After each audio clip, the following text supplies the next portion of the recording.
What's good, it's your boy ATK reacting to the reaction, and today we're about to react to an TheOdd1sOut video, you know what I'm saying? One of the best animation on YouTube, you know what I'm saying? I say it every time, but I had to say it because, you know what I'm saying?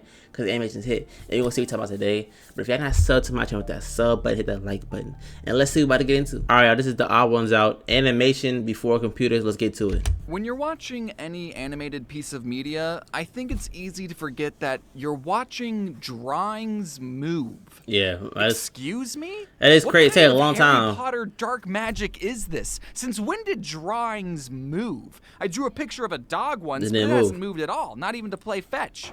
Well, what you're really watching isn't actually moving. What you're really watching is a series of individual frames played at a rapid speed on a liquid crystal display screen that emit photons into your eyeball receptors that get processed by your brain into what it perceives as movement. Oh my. It was all a trickery, you see. A ruse that you fell for hook, line, and sinker. Now, a lot of you probably already know about the concept of the frame rate. But what I want you to understand is that in cartoons, every head turn, every blink, everything that happens had to be meticulously drawn by a person who studied anatomy and knows about physics and movement, knowing full well that their drawing was only going to be seen for a fraction of a second. That is crazy. And you weren't even watching. You were on your phone. Today, I would like to turn back the sands of time and talk about some of the ways animators were able to achieve the illusion of life without the help of modern technology. I hope by watching you can better understand and appreciate the medium of animation as much as I do, because the amount of dedication and hard work that goes into just making drawings move is unreal. And if you're like me and already know a bit about animation history and find this kind of stuff fascinating, don't worry, I didn't have a lot of friends growing up either. Now, we know that animation is just copious amounts of drawings being shown in rapid succession. But how the f*** are we going to get people to look at copious amounts of drawings in rapid succession without a computer? Well, believe it or not, how did they do that? There's actually quite a few things we can do without even having to use a camera. One method we can try is by drawing out all of our frames on a stack of paper. I know that's the time-consuming part, but after we're done doing that, we'll hang up all our drawings side by side on a very long wall. Then we'll ride a bike next to the wall and continuously have our head turned facing the wall, and if we pedal fast enough, we'll zip by the drawings so fast that it'll look like they're moving. True. Hey, look! It's a horse! You're gonna run into something. You're gonna crash. I knew it. Okay, you're probably thinking, that's not how animation is made. And you're right. This method of animation is totally impractical, but not impossible. This type of What was that? Animation has Why does he have cheeks? In subway tunnels, with the results looking pretty legit. I mean, this minion looks like he's totally moving. I might as well be in the cinema. And for those of the gamer variety, YouTuber Pears was able to achieve this method of animation flawlessly in Minecraft. But if you wanted to do something more practical, you could instead take your drawings off the really long wall and then stack them up like a book and then just flip through the paper quickly. Everybody did when they was younger though. Flip book. If you have some sticky notes lying around that you forgot about in a junk drawer somewhere, you could make a pretty simple ball bouncing animation really quickly, with the results being, you know, kind of cool. A fun fact, this type of animation was featured in every single copy of the Animorphs books, which I never read. I would just flip through the pages and watch the children in the corner transform into elephants and starfish and this weird blue alien centaur thing. And what the heck was going on in these books, man? I never seen those before. This next method of showing people drawings in rapid succession is going to be a little bit crazy. I don't want to freak you out, but why does he have cheeks on the same level? Do his jacket. Okay, we're going to have to jump up a whole dimension for this one. What you're going to do is sculpt out a three-dimensional figure of whatever you want to animate. Let's animate, I don't know, this guy jumping. So first, I'm going to sculpt my guy just standing, just being a dude. Why is he thick? This would be frame 1. Now, okay, I know some of you are probably thinking, oh, I see where this is going. You're going to take a picture of the sculpture, then change its pose slightly, take a picture of that, and then slightly change the pose over and over while continuously starting and stopping the camera, making it seem like our subject has some sort of motion. No, actually, we're not going to be doing any of that. Cameras haven't been invented yet in this hypothetical. What we're doing instead is making a whole new sculpture that will be the next frame of our animation. So it'll be our guy again, like bending his legs a little bit, getting ready for the jump. All right, neat. That's frame 2. Now let's do this a total of, I don't know, 16 times? That sounds Lord good. have mercy. Let's also make the 16th sculpture look like it came before the first sculpture. So you understand? It's going to go from the 16th sculpture back to the first one. It's a loop, like a TikTok. We're doing a TikTok loop. Now we're going to take all 16 of our sculptures and space them out evenly on a round table. Sorry, Arthur, I'm going to need this. Now, make the table spin. What was Arthur doing? That's on you to figure out how to do. I don't know. Maybe get the bike guy from the first example to pedal or something. I doubt any of you are actually following along, but if you are, put all your sculptures on a spinning table right now. And make it quick, all right? I'm not going to wait for you. And now, for the final step, turn your lights on and off really quickly. And if we did everything right, the effect we get is mesmerizing. Oh, wow. That definitely. How did he do that one? That one was crazy. That one was kind of crazy too. Hey, okay. What's happening is that the light shines at the first sculpture, the other one was and crazy. we turn the lights off. Cool. Then, as the table spins, the light will turn back on when the second sculpture is in the same position as the first. So we turn the lights on when the sculptures are in the same spot, and we turn them off when they're not. And what we end up seeing is all of our figures standing in a circle performing the animation, and we don't even register that the whole thing is spinning. And congratulations, you all know what a zoetrope is now. That is crazy. Your brain works that way. It's a pretty fun word that you can whip out at parties like, yeah, I know a unique word that starts with the letter Z that isn't xylophone. Another fun thing about the zoetrope was that a 3D rendering of one was featured in the Season 2 opening of Mob Psycho 100. So that's what that spinning thing in the intro was. It was a zoetrope. Zoetrope. You learn something every day. About one more way we can show people drawings in quick succession without a camera, and it's the easiest method by far. So all we need is this glitchy, abstract drawing like this. Okay. Pretty cool and random, right? Except it's not. It's not random at all. My fault. Lied. Every line here is placed very deliberately. Okay. Let me show you something. Why are you mad? Take this floppy, transparent sheet full of vertical bars and cover up most of the drawing.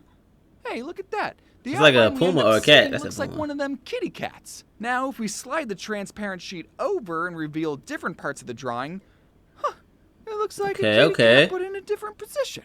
And if we keep sliding this sheet over, revealing different parts of the drawing, look at him go. This is called a barrier grid animation, and with the right base drawing, you can make all sorts of animations that don't hurt to look at all. And also, I just want to point out that a barrier grid animation was also featured in the Season 2 opening of Mob Psycho 100.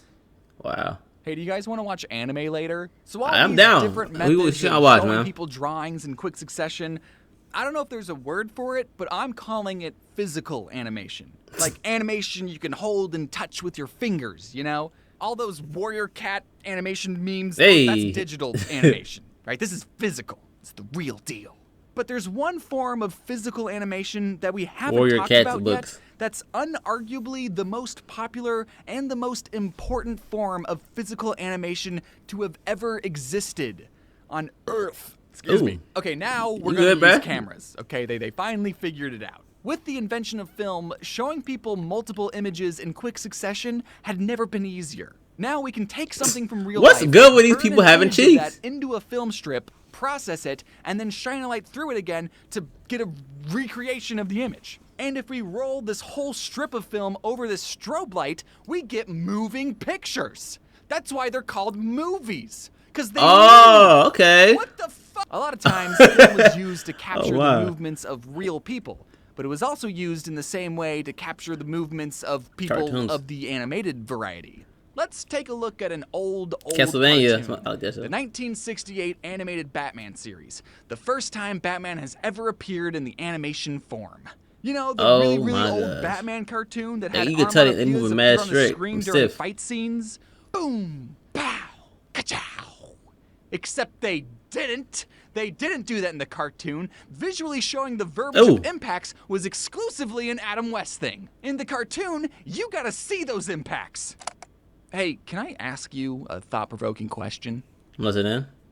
What the f am I looking at? I know it's Batman high-kicking a goon, but how is it moving? Yeah. This frame was captured on film, so there had to be a physical camera to capture it, right? So where is this Alfred drawing? had it. It's not on a computer. Computers in the 60s looked like this. So where is this? It look more advanced than today. Every animated Bambi. movie and animated TV show and animated SpongeBob. anime before the year 2000-ish used what's called cell animation. Who's that this Pokemon? frame of Batman was hand painted. That's right, painted with special paint onto a transparent celluloid sheet or cell. And then this transparent sheet was laid on top of a hand-painted background, and then this goon that got kicked, Oh, no. well, he had to be painted on his own cell sheet too. A lot of paint and going then on. this image of sandwiched art was captured onto a film thing, a strip. Then the Batman cell would come off and That's be a lot of replaced by a painting. whole new hand-painted cell of Batman, and then that frame would be captured, and then the whole process would repeat again and again until the shot was done. This one That's a shot lot of that painting, lasted bro. a little over a second used 14 different hand-painted drawings of Batman, and the goon had 6 just for a second. That's now because bro, having that's to hand crazy. paint 20 different images for one 1 second second? is insane. There are some things we can do to cut corners without having to sacrifice too much quality. Like in this shot, Robin takes 5 frames to turn his head, but his body doesn't move. So we can paint his body once on its own cell, and now we only need to paint 5 different heads. And since we already have all Dang, the frames boy, how painted, you- we can just use the same frames in reverse didn't to even make his move. head turn the other way. And you don't need to pay a background artist to paint a background if you just use blue. A big part of cell animation was being able to animate pieces of a character independently of each other. That's actually why so many old cartoon characters had accessories around their necks, so the animators could separate the characters' heads from their bodies, making it easier to animate. Fred wasn't rocking that ascot High just because it was IQ. trendy. One of the nice things about using a computer to animate is that you can play back what you've animated and clearly see if your timing is correct and if there's any quick adjustments you can make. Being able to see what your previous frames are is so important there's actually a term for it called onion skinning. But animators pre-2K didn't have computers to re-watch their work. So here's what they did That's instead. crazy, bro. I ain't Before gonna they lie. even put Like paint Naruto, onto a cell, Dragon Ball they Z, first had to draw even all One their Piece came frames out in out 99. onto a piece of paper. And they didn't work on the frames in chronological order. Like, they didn't go, okay, I just drew the first frame of Batman. Okay, here's the second frame of Batman. Okay, I'm gonna go do the third frame of Batman. Okay, you do the 4th frame though. That way I don't of think he's doing the animating 4th is frame. called straight ahead animation, and some people use it, but the results look pretty chaotic, but it's still used pretty effectively for effects and concert visuals. But most of the time, animators will Stop. animate a character Why you from keep drawing pose cheeks on to them? pose. They'll draw out all the important key poses a character will make on paper, and then they'll hold the pieces of paper between each of Go their back and fingers, forth. and then quickly flip between their drawings just to get an idea of yo, what a shout drawing out that to all the goes in animators. between those key poses would look like. That's called in-betweening, just so you know. And they still wouldn't be able to get a full playback of their animation until every pencil drawing was captured on film and processed. They just had to trust their page flipping technique and their highly trained eyeballs and go, yeah, that looks about right. Let's bring out the paint. And because That there is are insane. hundreds of shots all having to be animated without a computer, can you really blame the animators that some shots of Batman looked like this? Or this? It was old, Hey, yeah. remember? Old things are bad. Okay, I kind of have Whoa, a whose secret. grandpa was Remember when that? I said, let's look at an old cartoon? Well, I might have overemphasized how old the Batman cartoon is. By the time the Batman cartoon came out, the movie Bambi had been out for 25 years. Oh, my. And are you aware of how f***ing fluid the animation in Yeah, Bambi Bambi is? looked pretty good. Dude, Bambi goes so f***ing hard.